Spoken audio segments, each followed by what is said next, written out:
وقتی اینو میدوزی قطعا میلیونی درآمد خواهی داشت، چون هم تشک خواب بچه است، هم تشک بازی.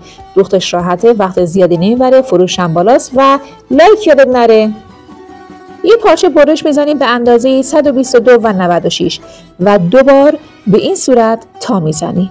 از قسمت دولای بسته پارچه به سمت طول کار به اندازه 38 سانت پایین میاییم و از عرض کار به اندازه 24 سانت داخل میشیم و علامت میزنیم. نقاط به دست اومده رو به صورت مستطیل به همدیگه وصل میکنیم.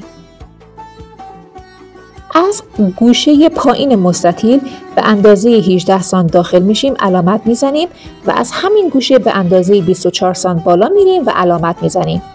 وسط کار رو هم به دست میاریم و اندازه 10 سانت. این سه تا نقطه رو به همدیگه به صورت هلال وصل میکنیم. حالا این حالت هلال به دست اومده رو قسمت پایین کار رو به اندازه 20 سانت پایین میایم و دور تا دور هلال اول رو هلال دوم وصل میکنیم و برش میزنیم. پارچه دوم رو روی پارچه اول قرار میدیم و دقیقاً مثل پارچه اول برش میزنیم. وسط پارچه دوم رو به دست میاریم. یک کادری به اندازه عرض 2 و طول 40 سانت رو رسم می‌کنیم. وسط مستطیل رو برش میزنیم. دور تا دورش رو اتو میزنیم و زیب رو دور تا دور کار میدوزیم. از ابتدای پارچه اول و دوم که روی همدیگه هستن و اندازه 2 سانت و اندازه 4 سانت رو علامت میزنیم. دور تا دور کار رو به همین صورت مشخص میکنیم. و باز هم از لبه کار به اندازه 20 سانت داخل میشیم و دور تا دور کار رو علامت میزنیم.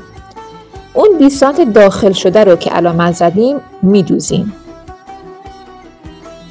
بعد از دوخت پارچه یک بار به این صورت تا میزنیم، اتو میزنیم تا خط اتو روی پارچه قرار بگیره و باز هم به این صورت تا میزنیم، اتو میزنیم که خط اتوی دوم به دست بیاد.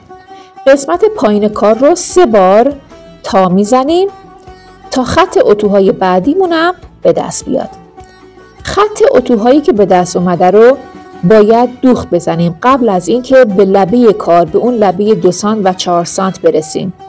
اونها رو دوخت میزنیم، از الیاف پر میکنیم و بعد اون 2 سانت و بعد 4 سانت رو دوخت میزنیم. تمام تیکه ها رو از الیاف پر میکنیم، با سوزن ته گرد میبندیم که مشخص بشه اون 2 سانتمون رو و بعد که پر کردیم لبه هاشو میدوزیم. بعد از دوخت لبه ها، لبه اولی رو ما نواردوزی میکنیم و بین اون 2 و 4 سانتی رو که علامت زدیم قیتون و برای دسته هاش هم 2 تا پارچه میخوایم به عرض 50 در 15 سانت. وسط کار رو به دست میاریم و دسته ها رو میدوزیم. قسمت پشت کار رو هم میتونیم الیاف بذاریم. من اون رو آستر کشی کردم و الیاف و فوم هم میشه استفاده کنید و قسمت پشت کارمون قرار بدیم و بعد هم قیتون رو میکشیم و شکل تشکمون مشخص میشه و بعد هم دسته ها رو بهش وصل میکنیم.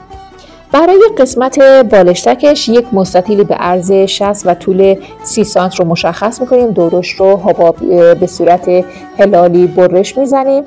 وسط کار رو یک دایره‌ای مشخص میکنیم. دایره رو دوخت میزنیم و بعد از الیاف پر میکنیم و بعدش هم پایین کار رو میدوزیم. به همین سادگی کار ما آماده میشه.